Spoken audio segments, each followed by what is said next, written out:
ดบรรทอยการผลิตอุสมานโบลก็โดยเฉพาะอุสมานแต่เป็นจากของได้จำเรียบซัวสุดได้บางปอนดอกเนี่ยเมียนบางปอนจีจราบานสัวทาตาผลิตภัณฑ์ Goel Community เมียนอัฐประโยชน์หรือก็ให้พอไอ้เดี๋ยวยังจะ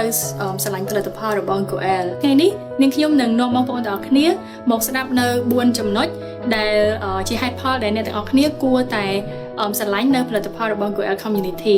ตีมวยผลิตภัณฑ์ระบอง Goel คือเมียนภาษาประเภทตีปีเมียนสวัสดิภาพตีใบเมียนนิรันตรภาพให้ตีบ้วนคือช่วยเลือกกำปัวเศรษฐกิจกระโดดเชียชีวภาพระบอบประชาชนจำนวนตีมวยภาษาประเภทกระนัดระบอง Goel Community เมียนสภาพต้นโดยสายยังทเวอร์ปีสไซออกบ่หรือสไซกับบาธรรมជាតិនិងសរសៃសូត្រធម្មជាតិដែលមានសភាពទន់ល្អបំផុតសម្រាប់ស្បែកងាយប្រតិកម្មជាពិសេសគឺធ្វើឲ្យស្បែករបស់បងប្អូនទាំងគ្នាមានដំណក់ដង្ហើមបានល្អនិងងាយស្រួលផងដែរចំណុចទី2គឺសុវត្ថិភាពដោយសារតែក្រណាត់របស់ Goel Community យើងចម្រាញ់ចេញធ្វើចេញពីកប្បាសធម្មជាតិនិងសរសៃសូត្រធម្មជាតិជ្រលក់ជាមួយនឹងពណ៌ធម្មជាតិដូច្នេះបងប្អូនទាំងអស់គ្នាអាចទុកចិត្តបានលើការប្រើប្រាស់រាល់ផលិតផល Goel Community ដោយយើងធានានូវសុវត្ថិភាពជូនដល់បងប្អូនក៏ដូចជាស្បែករបស់មនុស្សជាទីស្រឡាញ់របស់អ្នកចំណុចទី3គឺនិរន្តរភាពដោយសារតែក្រណាត់របស់ Goel យើងធ្វើចេញពីសរសៃធម្មជាតិក៏ដូចជាជ្រលក់ពណ៌ធម្មជាតិមានន័យថាយើងប្រើប្រាស់នៅសមាសធាតុដែលយើងអាចរកបាននៅក្នុងធម្មជាតិយកមកធ្វើជាពណ៌សម្រាប់ជ្រលក់ក្រណាត់ដូច្នេះយើងបានចូលរួមមួយផ្នែកធំដែលកាត់បន្ថយដល់ផលប៉ះពាល់ដល់បរិស្ថានម្យ៉ាងទៀតសម្រាប់ដំណើរការតម្បាញដោយដៃគឺយើងបានចូលរួមចំណែកមួយផ្នែកធំនៅក្នុងការកាត់បន្ថយការផលិតឧស្ម័នពុលក៏ដូចជាឧស្ម័នផ្ទះកញ្ចក់ផងដែរឧស្ម័នពុលទាំងអស់នោះបានធ្វើឲ្យខូចខាតដល់បរិយាកាសនិងខ្យល់ដែលយើងដកដង្ហើមចំណុចទី4គឺយើងជួយលើកកម្ពស់ជីវភាពសេដ្ឋកិច្ចរបស់ប្រជាជន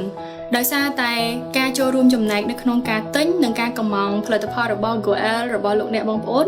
ទើបធ្វើឲ្យអ្នកផលិតរបស់យើងគាត់ទទួលបាននៅប្រាក់ចំណូលក៏ដូចជាបង្កើតនៅឱកាសការងារសម្រាប់ពួកគាត់ហើយជាពិសេសគឺពួកគាត់អាចអភិវឌ្ឍនៅសមត្ថភាពជំនាញរបស់គាត់បន្ថែមទៀតហើយជាលទ្ធផលគាត់អាចថែរក្សាបាននៅសម្បត្តិវប្បធម៌ដែលមានទាំងការតម្បាញក៏ដូចជាការជ្រលក់ពណ៌ធម្មជាតិដែលជួយឲ្យគាត់កាន់តែមានចំណេះជំនាញនៅក្នុងការប្រកបរបរមួយនេះបន្ថែមទៀតជាពិសេសគឺលើកកម្ពស់ជីវភាពរបស់គាត់និងធ្វើឲ្យមានវឌ្ឍនភាពសេដ្ឋកិច្ចគ្រួសារនិងសង្គមជាតិផងដែរ